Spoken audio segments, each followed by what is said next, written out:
ശ്രീ പല്ല എന്താണ് ശ്രീ അഡ്വക്കേറ്റ് രാജേഷ് പല്ലാട്ട് പറഞ്ഞത് വ്യക്തമാണ്. എന്ന് പറഞ്ഞാൽ ഈ പടയപ്പയെ പോലെ ആനകളെ പിടിക്കുക, അതിനെ മെരുക്കി അഡ്വക്കേറ്റ് രാജേഷ് പല്ലാട്ടിനെ പോലെയുള്ള ആനകളെ വളരെ ഭംഗിയായി നോക്കുന്ന ആൾക്കാരുടെ ഏൽപ്പിക്കുക. അവർ അതിനെ നോക്കിക്കോളും. കാട്ടിലെ ശല്യം തീർന്നു, നാട്ടിൽ ആൾക്കാർക്ക് പോകാൻ.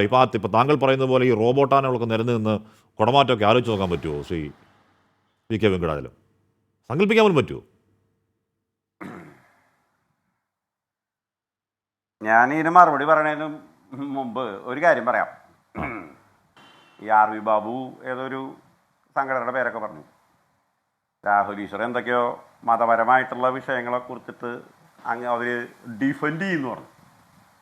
ഞാൻ ചോദിക്കട്ടെ, ഈ ഉത്സവം എന്ന് പറയുന്ന വാക്ക് 2 സംസ്കൃത വാക്കിൽ നിന്ന് ഉരുത്തിരിഞ്ഞു വന്നതാണ്. ഉത്ത് എന്ന് പറഞ്ഞാൽ എടുത്തു മാറ്റുക, ഇല്ലാതാക്കുക. സവ് എന്ന് പറഞ്ഞാൽ ദുഃഖം. ദുഃഖത്തെ എടുത്തു മാറ്റുവാനായി പരമ്പരാഗത കാലത്ത് 5000-6000 കൊല്ലങ്ങൾക്ക് മുന്നേ തന്നെ അന്നത്തെ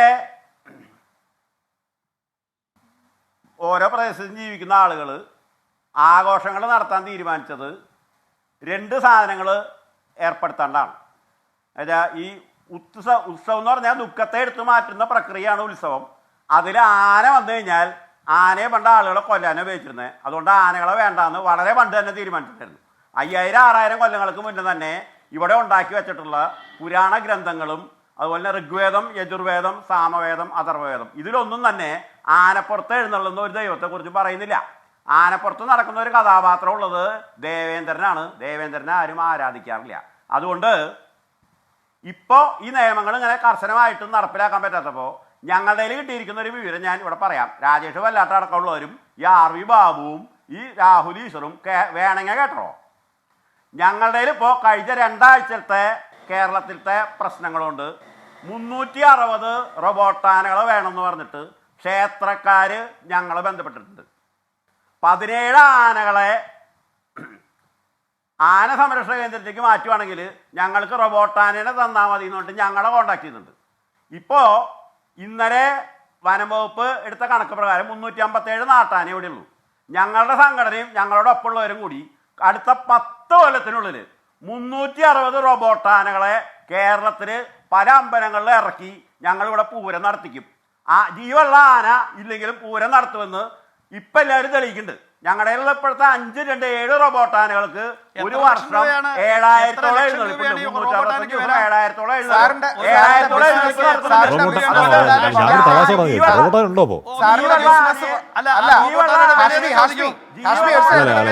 7000-ഓളം ബാത്തിനോട് പറയാന്ന് ചോദിച്ചാൽ അദ്ദേഹം പറഞ്ഞ 5 റോബോട്ടാനുണ്ടെന്നാ പറയുന്നത്.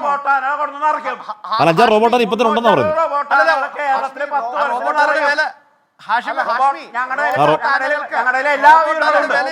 10 കൊല്ലത്തില് 360 റോബോട്ടാനകളെ ഞങ്ങളെ എഴുന്നള്ളിക്കും. വിശ്വ ഹിന്ദു പരിഷത്ത്, ഹിന്ദു ഐക്യവേദി, NSS, SNDP ഈ അമ്പലങ്ങളിലൊക്കെ ഞങ്ങളുടെ റോബോട്ടാനകളെ കൊണ്ടു നിറയ്ക്കും. നിങ്ങൾക്ക് തടുക്കാൻ പറ്റില്ല. 360 റോബോട്ടാനകള് ഒരു റോബോട്ടാനക്ക് എത്ര വിലയാന്ന് ചോദിക്കുന്നത്? ഒരു റോബോട്ടാനക്ക് എത്ര വിലയാന്ന് ചോദിക്കുന്നത്?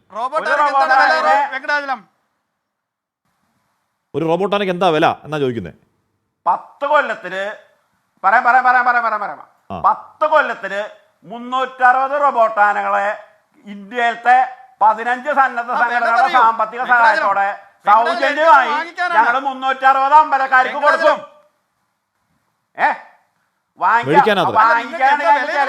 വാട്സാപ്പിൽ മെസ്സേജ് അയക്കൂ.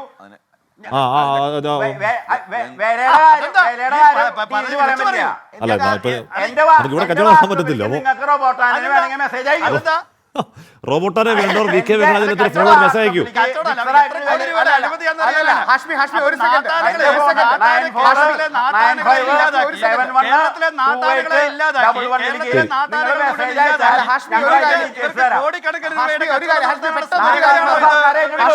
അല്ല അതിന് പുതിയൊരുവാണ്. ഞങ്ങളൊരു വാദത്തിന് വേണ്ടി പറഞ്ഞാണെന്ന് വിചാരിച്ചത്. അങ്ങനെയല്ല, 3-4 റോബോട്ടാനെ ഉണ്ട്. അത് കൂടുതൽ റോബോട്ടാനെ വേണ്ടവർ വി കെ വെങ്കടാചലത്തിന് ഫോണിലോട് മെസ്സേജ് അയക്കും. ഇടവേള